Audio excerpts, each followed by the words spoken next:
with May.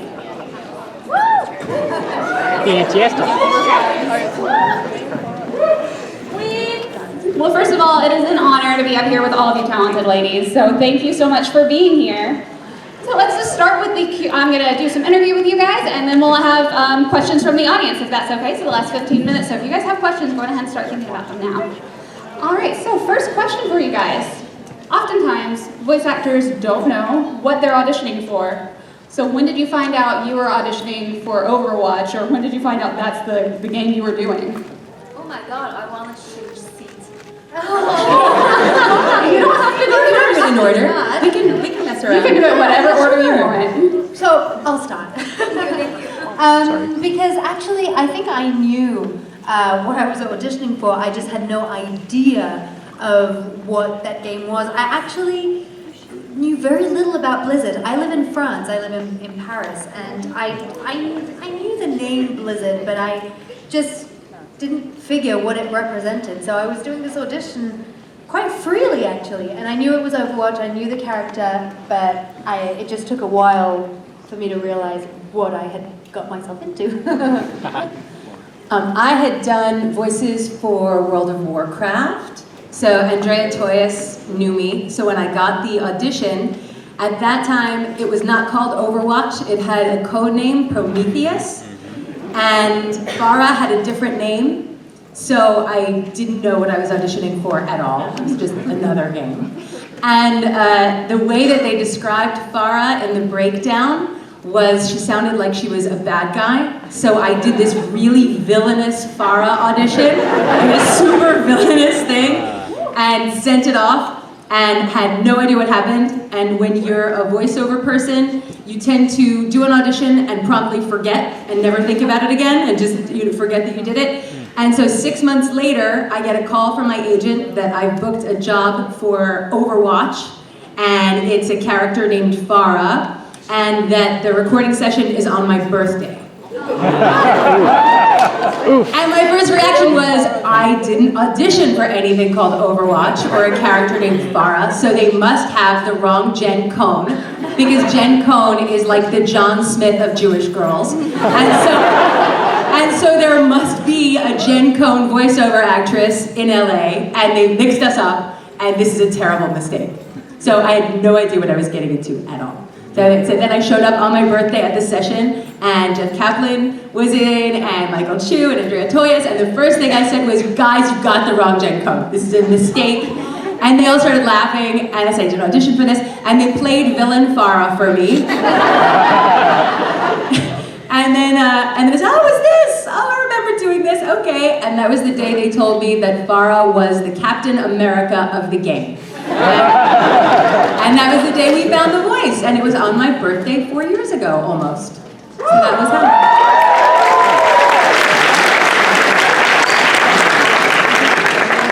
Like Jen, I've done a lot of Blizzard games, like the Heroes of Storm. WoW, W-O-W, I don't know. World of Warcraft. Oh yeah, and the Hearthstone. I've done these games, so I know that's a game made by Blizzard, but nothing else. I've never been in an audition in English before because I'm a voice actor in Mandarin. So they told me that this is a Chinese hero. So you're doing the English version. I'm so excited. I know that will be a big thing. But I'm so lucky. The character is just like me.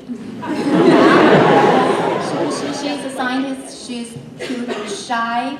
Yeah, just like me. So I don't have to change my voice or anything and just be myself. Do you love the cold as much as me? No. No, especially in Antarctica, that's too much for me. Thank you. So I cannot imagine your voices in any of the other characters or anybody else's voice in your characters because you're all just so phenomenal. But when you audition, I know a lot of times you don't always just read for just one character. Did you read for any of the others when you were auditioning, or did you just send in your own character? So like Pharah or Widowmaker, did you read like Diva or anybody like that? I read Widowmaker essentially because she's French, and that was the whole purpose. They came all the way to Paris to audition was because they were looking for someone who would be able to do the French accent, but have a good enough English that they could take direction and communicate with the team. I heard this story, so I don't know how accurate it is, that they had actually found an American Widowmaker who had the part, and I think, well, I've heard her, she does an excellent French accent, but there's just this like one sentence that she says in French that gives her away that she actually is in French. And when Blizzard sent the project to the dubbing studio in Paris that was taking care of the dubbing of the game, the French guys listened to it and they were like, maybe we can find a French person here who can be Widowmaker. And so that's when the audition started. Anyway, I can't remember what the question is anymore. I'm jet lagged, sorry. Anyway, voila. You basically answered it. Sorry, the French version. Yeah, so anyway, yeah, so that's why I wasn't trying out for anyone else. I was just on the French Widowmaker. And then the English version. Yeah, but speaking in English, yeah. Okay. And then I did May in English version first, but they know I can speak Mandarin, so English and Mandarin version. And then I auditioned for Mercy. Mercy in English or in Chinese? Chinese. These are all Mandarin. Chinese. Mercy, Diva, and Angeline. Symmetra. Symmetra and Zarya. And then I became the Chinese version Symmetra. So that's. You're the Chinese Sinatra? Yeah. That's awesome! What does she sound like? Right? That's kind of hard for me because I have to lower down my voice. And every time I do the Symmetra session, I will be like this. How do you say you were meant for greatness? What? You were meant for? Actually, I don't remember that. But we don't understand. You can just say anything. Hey, did you see the video I taught Angelique to say her voice line in Chinese? That voice line is the true enemy of humanity is disorder. I taught her to say the true enemy of humanity is Symmetra. The Chinese version of that sentence is 人类真正的敌人是无序 like this. Oh, I can hear some Symmetra in that. I have the Indian accent in Chinese. Yeah, I All right, so voice acting is a lot more than just doing fun voices. I know that's a common misconception about the career, but coming up with a voice is just part of the character development. So how did you determine the vocal placement for your character, and how long did that take? I love this question. That's a good question. I found Pharah's voice during that session, during that birthday session. The story I like to tell, when I was in college and going for a BFA in acting, when you're a sophomore in college, you have the meeting with your advisor where they talk to you about what your goals should be for your college education. And she sat me down and she said, Jen, you are like a great piece of bread with too much butter on it. And I feel like that is the most perfect description of me in general. I am definitely a bread with a hell of a lot of butter on it. And I feel like Andrea Toyas, who is a genius casting director, sort of saw through the butter and understood what kind of piece of bread I was. Because again, like I said, my audition was not what Pharah is now. And Pharah is such a strong, striking, no BS character, and she's just such vocally, she's lean and mean, and it's so honest, and she's just an honest, clean character with no BS. And Andrea, when she sent me that audition, because Pharah was the only one I was sent an audition for, she had me in mind. She knew that I would be the one to do it. So she just saw through the butter. She knew just what to do. Oh, I like this question too because that's simple. Just do what just be myself. No, for me it was actually quite complicated because it wasn't that long ago. I was only like 20, I was 26 or something, but my voice was kind of lighter than it is today, and I remember doing the audition and thinking, this is not for me. This is not for me, because I saw and I understood that Widowmaker was this assassin, confident woman who had no shame, and I just felt very, very much the opposite of all of that.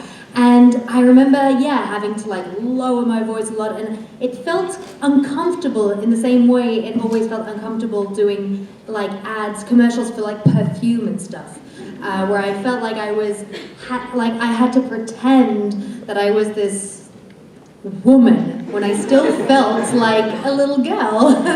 So it was kind of hard, and I did the audition believing that I would never get it, because I knew at least 10 other actresses who were that naturally, who didn't even have to try.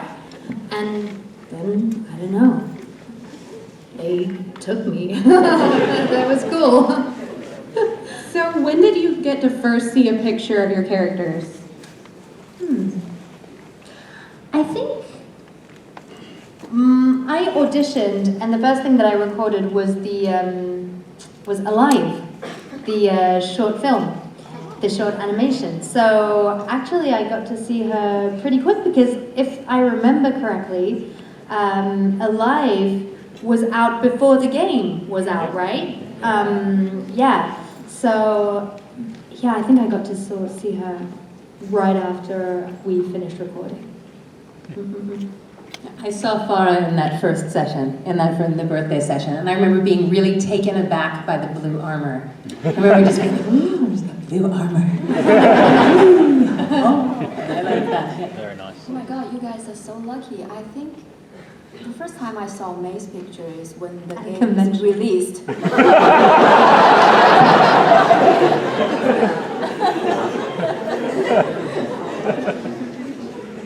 So when you're in the studio, it's time to record.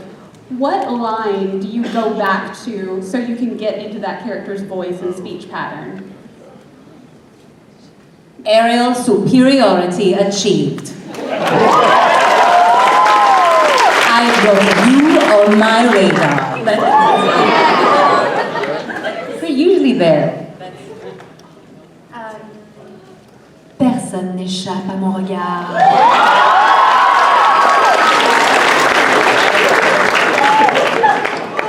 That's a shame, I don't quite remember that.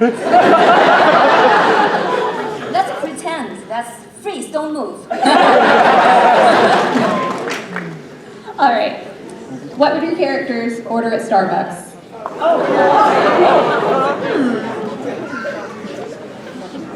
I don't drink coffee. I used to have like a hot chocolate with lots of something sweet with like lots of cream on it. I don't like things that too sweet. Character. Maybe a sandwich. Oh, for me, not me. For me, any cold drinks. Ice cream? Ice cream in Starbucks. Frappuccino's coffee. Double espresso. And brulee almonds. Just ice, please.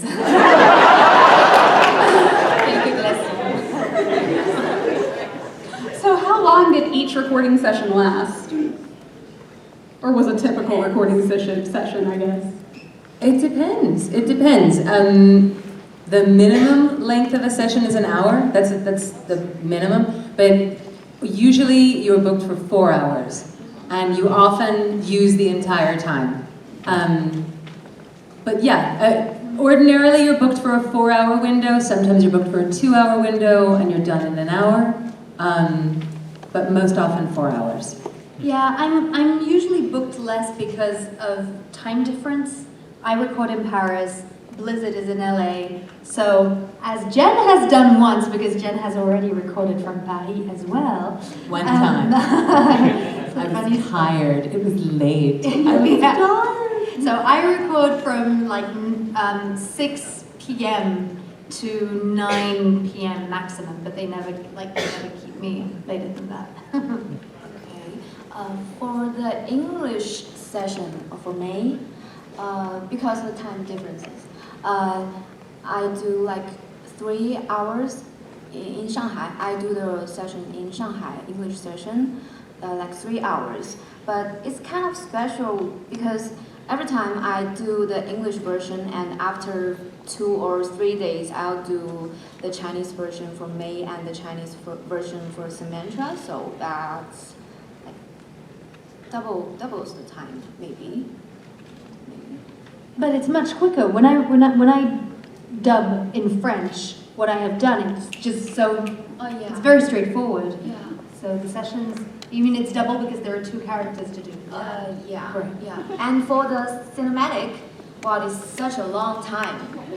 I did the cinematic for like 4 or 5 sessions. That's exhausting because you know my English not so good. When the sentence is so long, I have to try like 10 times to get one that I speak clearly. So that's kind of hard for me. So when there are special events with Overwatch, like the anniversary event with the game, how far in advance do you record those scripts prior to it coming out? Or does it just vary from like event to event?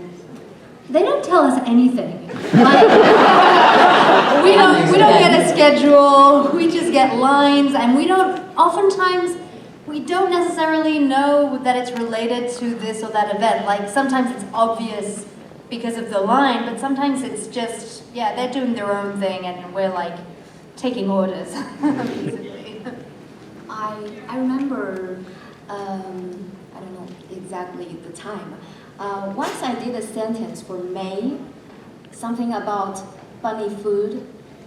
So I know it's for the mid-autumn day.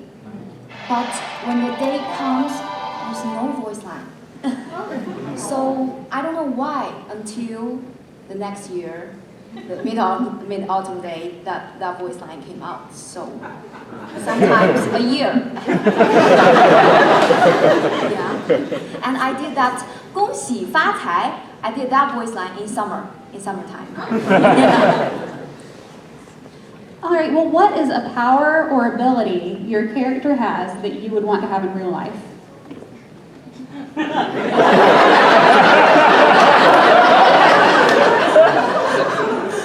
Flying.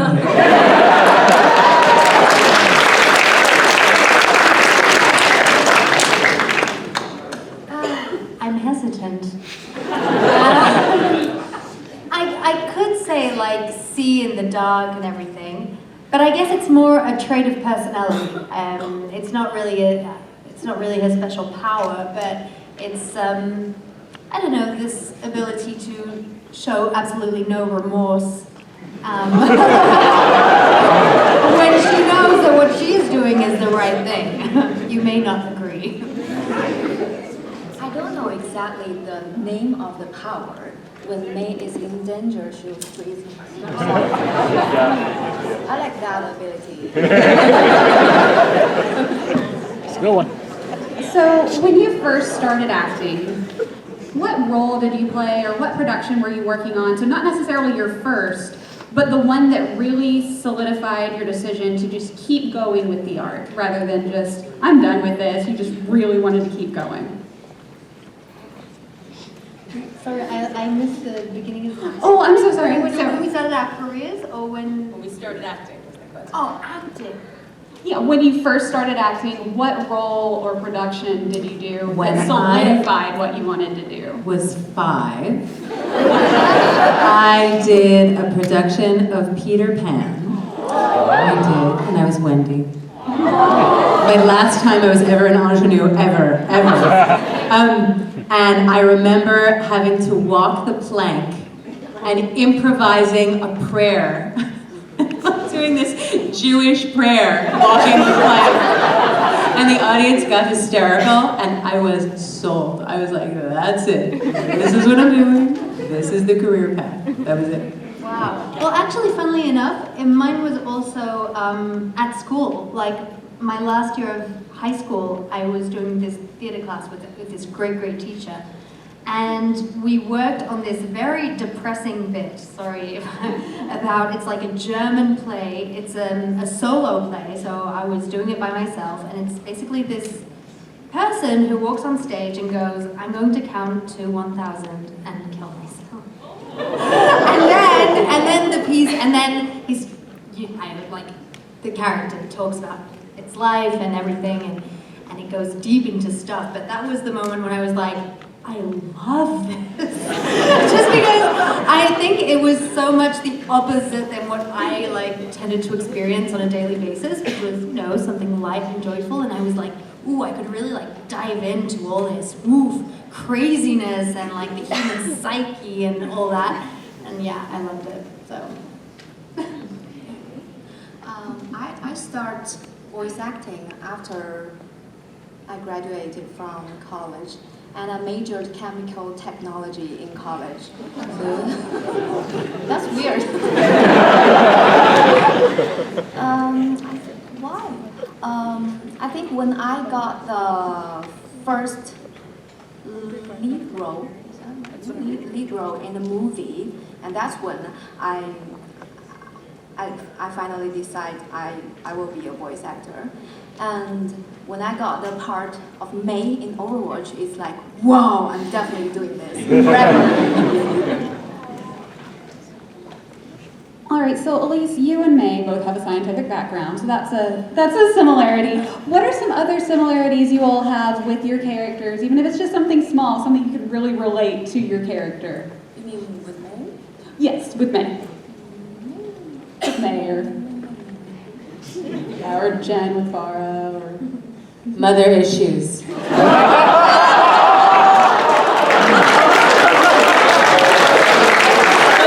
joking, Mom, if you ever see that, I'm kidding.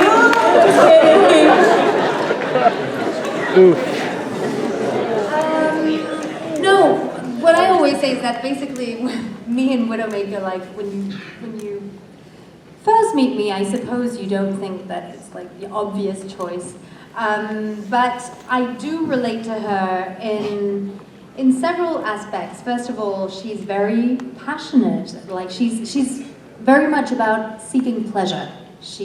Everything she does with a lot of pleasure, and I relate to that. And I also relate to the way she has had to cut herself from her own emotions, which was mainly while growing up, mainly as a teenager, was exactly the way that I had chosen to deal, not completely consciously, but decided to deal with everything that was going on, was just to cut myself from anything that was happening to me. So yeah, even Widowmaker and Chloe Hollings have things in common.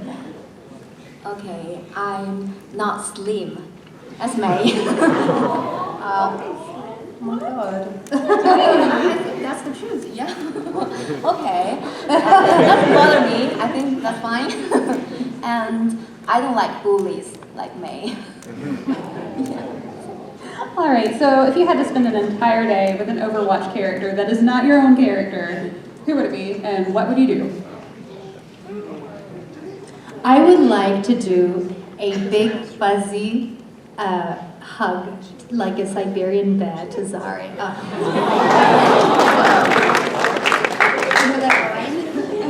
I want to hug you like a big fuzzy Siberian bear.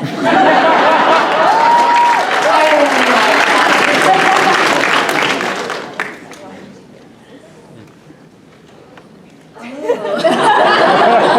Never think about that.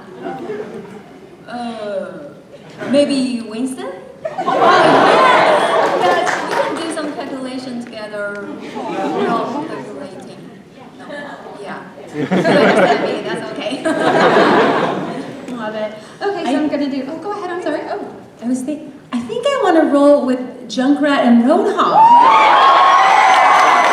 That would be fun, right? We'd get in a lot of trouble that day. It would be fun.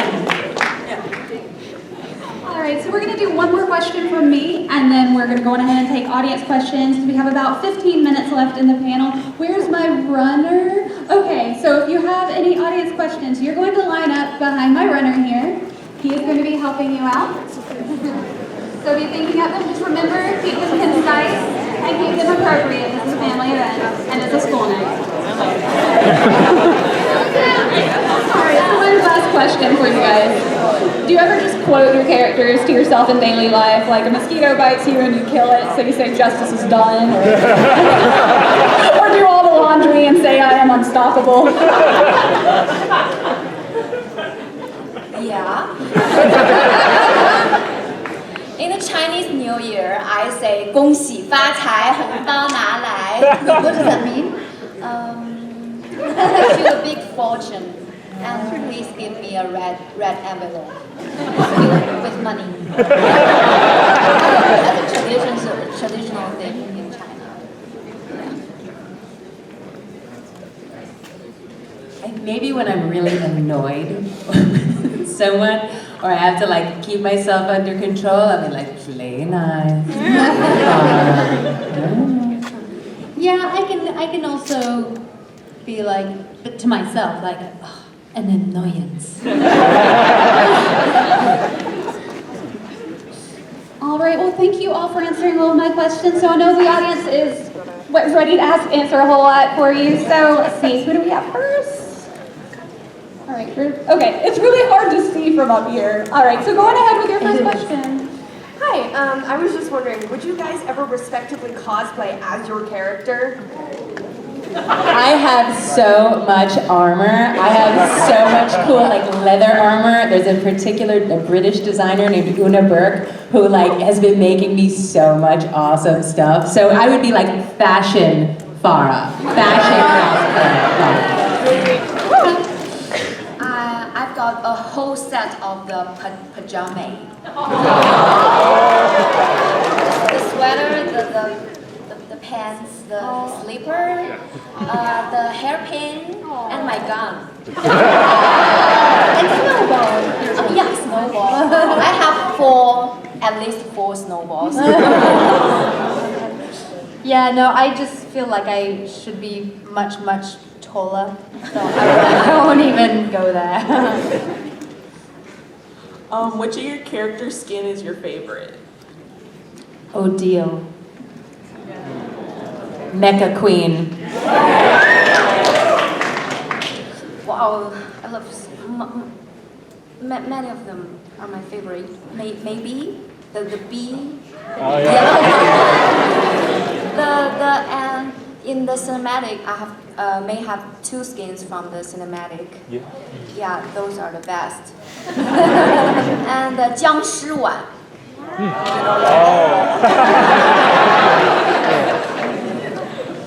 Hi, so how do you guys usually prepare for auditions? That's the cool thing, you don't. At all. You show up and they hand you, or you show up at your computer if you're doing it at home, or if you're going to a casting house. They hand you the sides.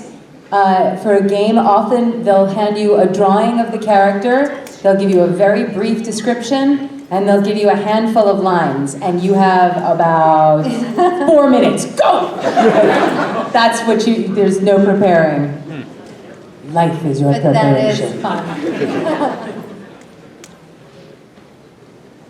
So what do you think y'all's characters would say to someone going through a really rough time? I don't think I would be the best.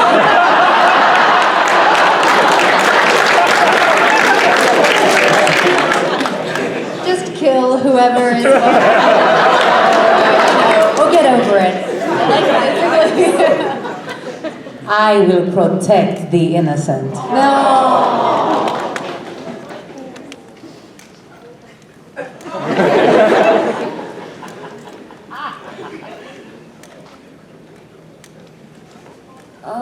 I love you.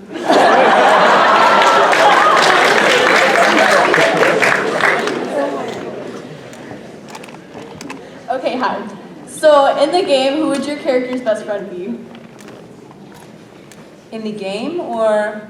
Like, okay, like, if- Another character. like, Okay. yeah.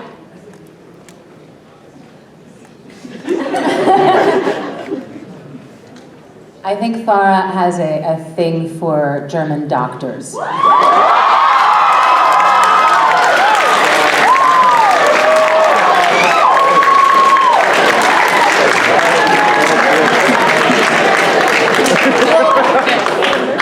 I feel like I have to say Sombra.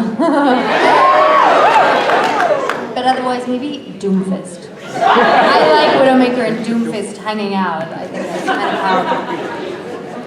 Maybe Samantha. I feel so connected with Samantha.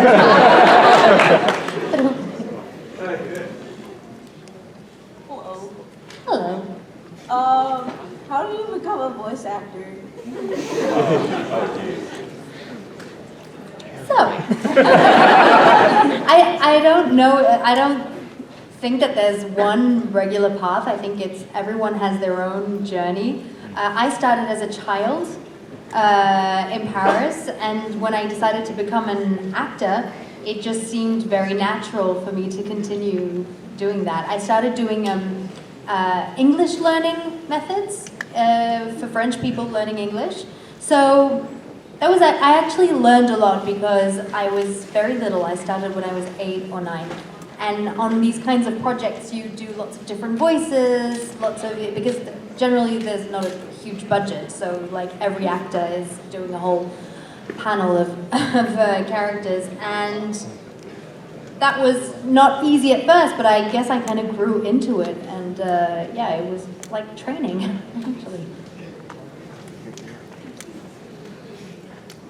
I started out in my acting career out of college doing absolutely horrendous off Broadway theater. And while doing these terrible shows, at the end of them, I kept on having producers come up to me afterward and say, "You really should be doing voiceovers," and give me their card. And so I started by doing some of those gigs, and then I got a terrible agent, and then I got a slightly better agent, and then I got a decent agent, and then I got a good agent, and then I got a great agent, and then my career really started in earnest.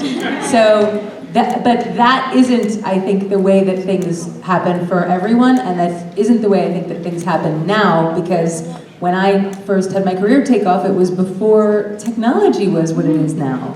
And now you can put your own stuff out there, and you can be recognized and found for creating your own content and for voicing content that takes off totally outside of any kind of industry system. So you get lucky. It's easier for you.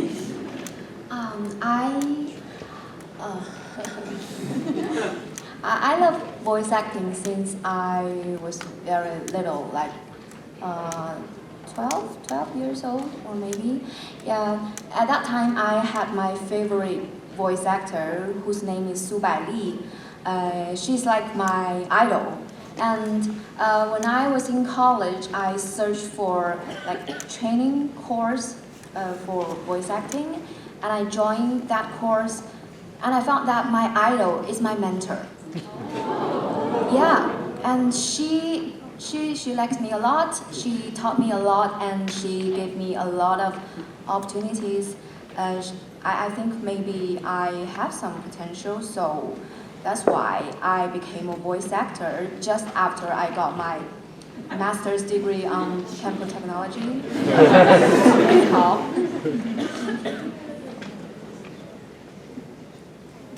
Hi, so this one's for you, Zhang. Is there any small potential hints you could give us to a Pharah animated short? I would love one. I would love one. I talked to the guy who writes them when I was at BlizzCon, and I basically begged him for one. But he told me that he already had worked on one, so we'll see what happens. Oh, okay. Not that not that I know anything. Like you guys know as much as I know, but I don't know. So hopefully, it'll be great. I love it. I think. Thank you. Okay, so what's your favorite part of voicing your respective characters? Creating, well, for me. Like our characters, these ones specifically. Right. Sorry. Yeah, I guess my favorite part was integrating all the information that they were giving me about her and trying to find her. I think that's the most exciting part when you start basically this friendship. I don't know, you start knowing this character that doesn't even exist yet, and you get to, explore him and yourself, and you have to incorporate all these different directions, and But if you meant like, sorry, maybe I got lost there. Anyway, I love how much integrity she has. I love that she is strong and stark and honorable and isn't concerned about being cute or about being sweet. I feel like it's refreshing and exciting to get to voice a female hero who is so just cut straight to the bone and is just strong and unapologetic. So I love being that in this character. You mean Overwatch? Yeah. Okay. Sorry.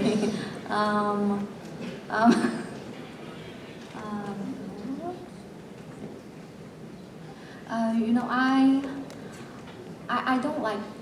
don't quite like talking in my real life, so I feel really happy to say something cute and caring about others when I was playing May. No, she is a scientist, she's smart, and she cares about the whole world. That's something big. And in Overwatch, I got a chance to say English to the whole world. That's big. Actually, I don't like it, but I like it. Yeah. Thank you.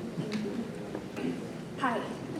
You all are amazing and gorgeous, but what would your character wear in their real life? In their everyday life? So what is their fashion sense, essentially? I know this question is for Jen. but all of you. I know you run a fashion blog, but all of you too.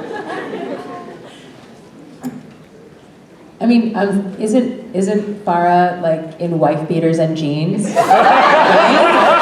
I mean, I'm imagining that she's wearing like motorcycle boots or Doc Martens and jeans and a wife beater, and whether she's wearing a bra or not is questionable. That's right? Yeah, that leather, she's got a leather jacket. Yeah, for sure.